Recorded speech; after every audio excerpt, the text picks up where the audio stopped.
Dear students, welcome back. आज की इस लेक्चर में हम ल्यूविल्स थ्योरम को डिस्कस करेंगे।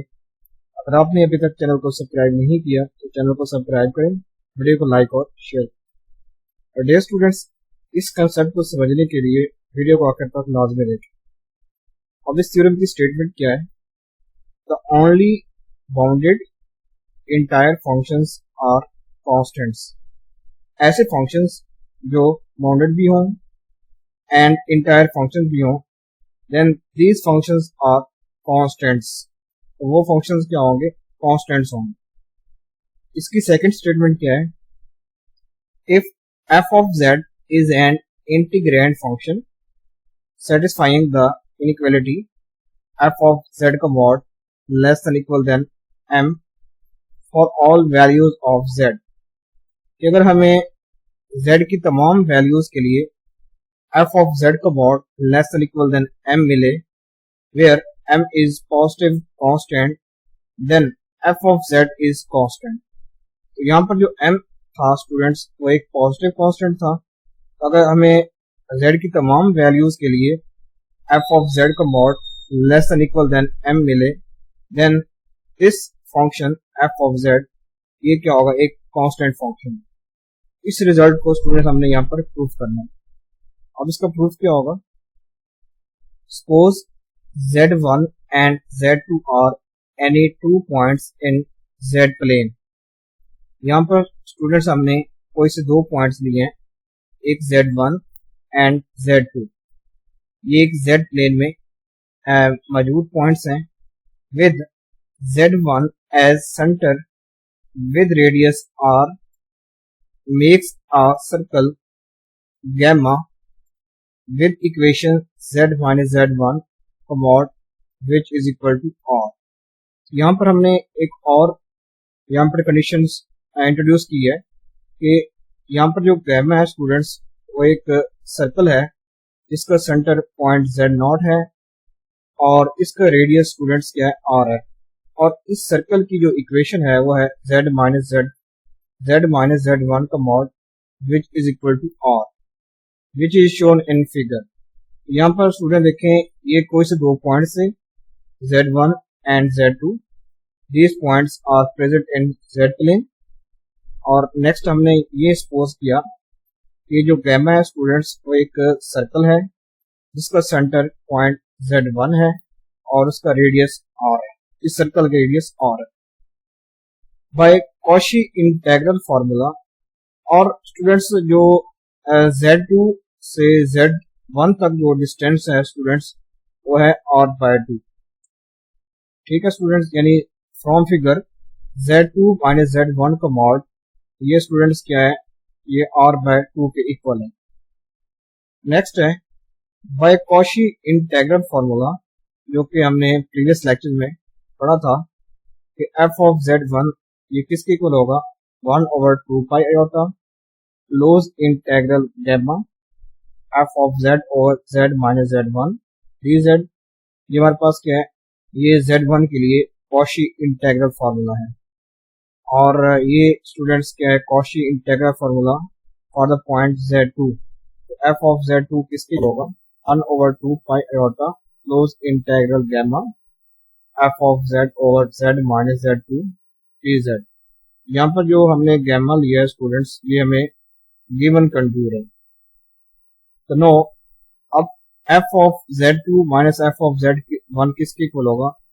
यहाँ पर स्टूडेंट्स हमने ये शो करना है कि f of z1 which is equal to f of z2। Students यहाँ पर हमने ये शो करना है कि f of z2 which is equal to f of z1। यानी अगर हमें डिफरेंट पॉइंट्स के लिए फंक्शन की सेम वैल्यू मिले, then these functions are constant. यानी ये हम शो कर लेंगे कि जो ये फंक्शन है वो एक कांस्टेंट फंक्शन है। तो इसलिए यहाँ पर हमने f of z1 and f of z2 की वैल्यू यहाँ पर हमने इंट्रोड्यूस की है। तो now, f of z2 minus f of z1 ये किसकी इक्वल होगा? 1/2 पाई आयोटा। ये वैल्यू दोनों में सेम है। Close integral gamma f of z भी सेम है, इनटू आ जाएगा 1/z माइनस z1। ठीक है students, minus 1/z minus z2 dz। अब यहाँ पर हम यूज करेंगे एलसीएम, तो ये एलसीएम आ जाएगा z minus Z one into Z minus Z two, और ये वैल्यू स्टूडेंट्स इस वैल्यू से कैंसिल हो जाएगी, बाकी वन की जगह students z minus Z two आएगा, फिर माइनस, अब इस वन की जगह minus Z plus Z one आए। अब ये फर्स्ट और थर्ड टर्म कैंसिल हो जाएगी, तो बाकी स्टूडेंट्स क्या आ जाएगा Z one minus Z two, इसको हमने स्टूडेंट्स बाहर ले लिया है, और यानी Z one minus Z two over two pi iota close integral gamma F of Z over Z minus Z one into Z minus Z two D Z.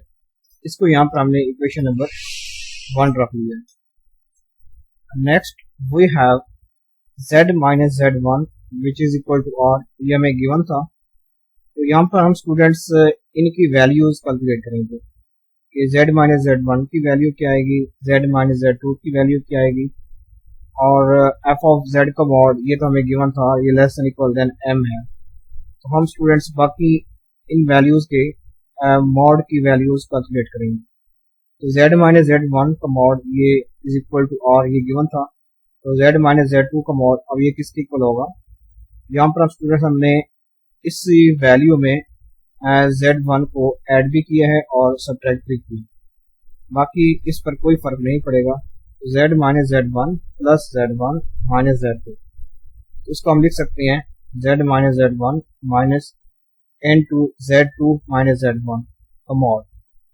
अब ये स्टूडेंट्स क्या आएगा बाय यूजिंग मॉड प्रॉपर्टी, ये आ जाएगा greater than equal than z minus Z one का mod minus Z two minus Z one का mod.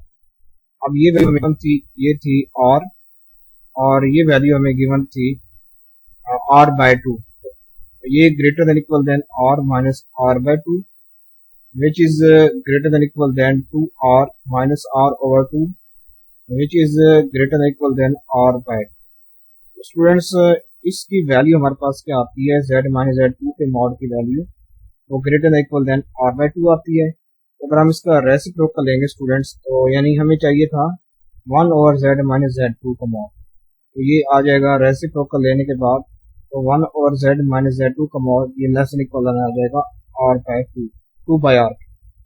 यहाँ से हमें इनकी वैल्यूज मिल चुकी हैं, तो by putting values in equation number 1 यानी टेकिंग मॉडुलस बोथ साइड, तो हम स्टूडेंट्स जो इक्वेशन नंबर 1 है इसका मॉड लेंगे बोथ साइड, तो क्या आएगा f of z2 minus f of z1 का mod which is equal to modulus of z2 minus z1 over 2 pi iota close integral gamma f of z over z minus z1 into z minus z2 dz।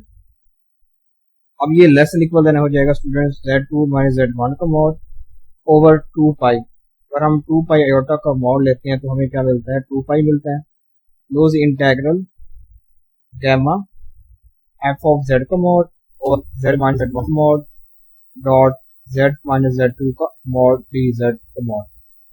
अब इसको students values put करें, तो यहाँ पर ये क्या आ जाएगा स्टूडेंट्स m आ जाएगा, यानी लेस देन इक्वल देन ये m है, और 1 ओवर z माइनस z2 का मॉड ये आता है 2 बाई r, और यहाँ पर इसकी वैल्यू भी यहाँ पर हमने r पुट कर दी, यहाँ पर ये क्या बन जाएगा स्टूडेंट्स r स्क्वायर बन जाएगा, और ये z2 माइनस z1 का मॉड ओवर 2 पाई ये वैसे है dot 2m over r dot r।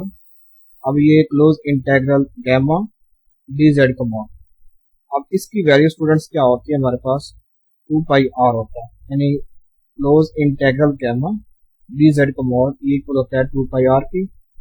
अब यहाँ से स्टूडेंट्स ये 2 पाई से ये 2 पाई कैंसिल हो जाएगा, और स्टूडेंट्स हमारे पास ये r से ये एक r कैंसिल हो जाएगा, तो बाकी स्टूडेंट्स हमारे पास क्या आएगा less than equal than 2 into z2 minus z1 का मॉड m ओवर r।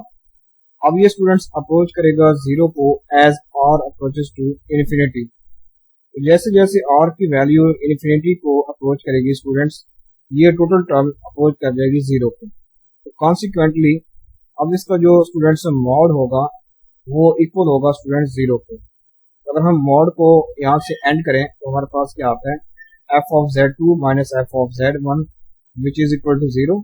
तो अगर हम इस साइड को इस साइड पर ले आए स्टूडेंट्स, हमारे पास क्या आता है f of z2 which is equal to f of z1, hence f of z is constant. तो ये हमने चीज प्रूफ करनी थी। तो यहाँ पर स्टूडेंट देखें कि हमें दो डिफरेंट पॉइंट्स के लिए फंक्शन की सेम वैल्यू मिल रही है, मीन ये जो फंक्शन होगा वो एक कांस्टेंट फंक्शन। तो इसी रिजल्ट को स्टूडेंट हमने यहाँ पर प्रूफ करना है।